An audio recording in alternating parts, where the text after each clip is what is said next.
0.5% because we have X many employees, right? So we only it's the ratio of what the effect is not the same. But being able to quit both or fire whenever you want, actually, just on paper, that I would say is fair.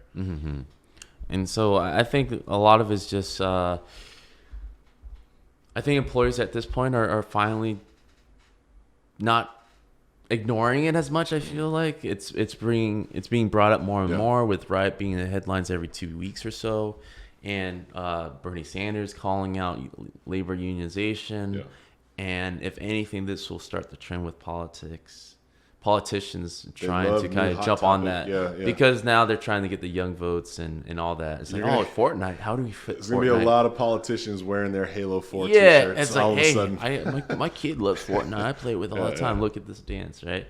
So I can only see that as a benefit, getting some outside voices out there, and it's hard to kind of argue against that as like a politician or someone looking to get some votes, right? How can you argue for the corporations in that type of situation?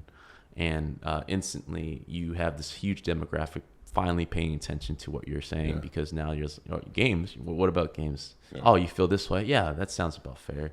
So I think this is the beginning of something that could only amplify that message of, and we're not asking as developers to be like, how much money did you make on this game? Can I have 10% of that and equally spread among all employees that worked on the game, which I think is really fair. But the first part of the conversation goes with, like, if you have a hiring salary cap for me, you have to have a firing severance package for me as well, which is very, very fair. And you got to have it on paper, and you got to have it ready to go.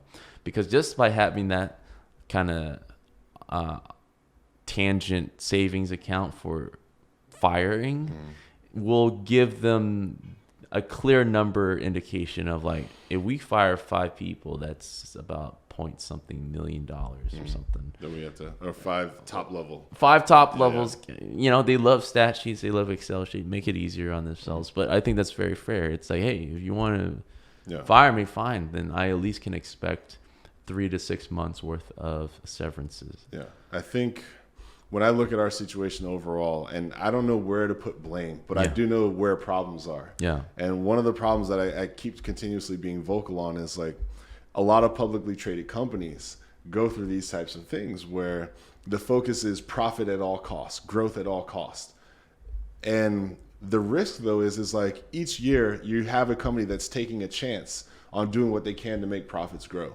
And as a shareholder, you're going to be disappointed if they don't show up and say, like, hey, our dividends have gone up this year, right? So I'm the kind of person where, like, I'm now at the age and, like, living through all this, I have no problem investing in something that's like, look, we're going to try to be stable, but we're going to try to achieve growth. And here's our, like, 5-year plan. I don't listen to anybody who has a 10-year plan, but like a 3 to 5 year plan is about the most I'll allow somebody to try to project their business strategies before I tune them out altogether, because you don't know 10 years from now, especially in tech and game development. But what I'm saying here is, like, instead of trying to make a mad dash to profit every single year, doing whatever it takes, that's adding to the volatility of the game industry. That's adding to the turmoil that you're going to suffer through trying to achieve that goal of chasing black every single year.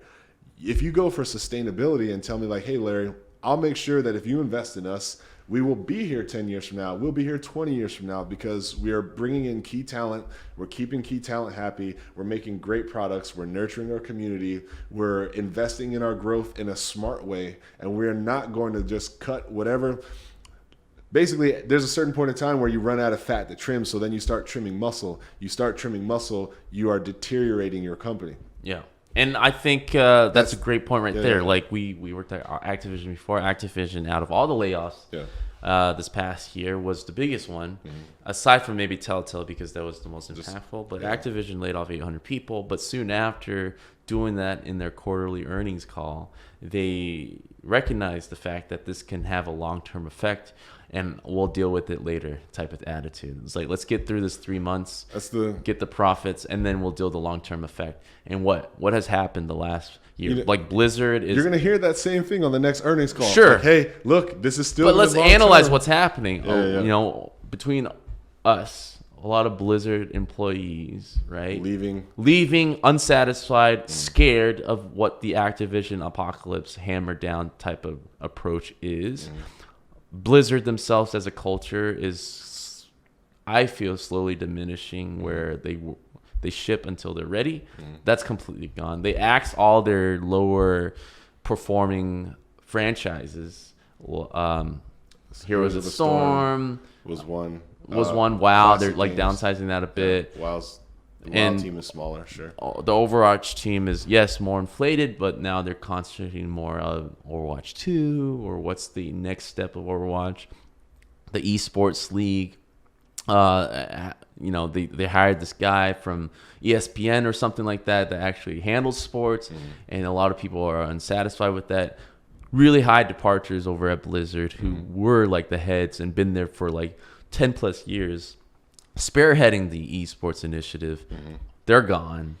So, and aside from that, the Call of Duty franchises, are kind of crumbling underneath them, defaulting back to 2 studios from 3 studios, where every 3-year cycle there's a new Call of Duty from a different studio. Now it's just cycling between Infinity Ward and Treyarch, which is extra pressure, right, on those 2 studios to kind of deliver a AAA game every 2 years now. Like, so, that's ridiculous. Well, here's what's worse about that. And people are going to leave. We can jump on that specifically. We're also going into a console transition where new tech is coming out, higher fidelity, bigger expectations. It's going to take more time. 30% less time available to make the game now. So insane. Man, imagine what kind of offering you can look for. And we've been on those 3-year cycles. And you need every second all of those 3 years. Yeah, and to expect these 2 studios to finally like get their shit together, like only Kojima can pull this off.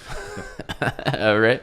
It's crazy what they're expecting, and we're seeing Activision as a whole suffering already, mere months after their 800 people layoff, because the sentiment within the studio isn't like, oh shit, Papa Bear is really taking care of business, I'm safe. It's like, oh man, like no matter what we do with record profits, this is not a place that I can stay and like hang up my coat and be comfortable with, because that's the message they sent to everybody that is laid off and isn't laid off, which is that's like completely disrespect to what we think and how we feel as game developers. How can you rally the troops and good enough is their model, right?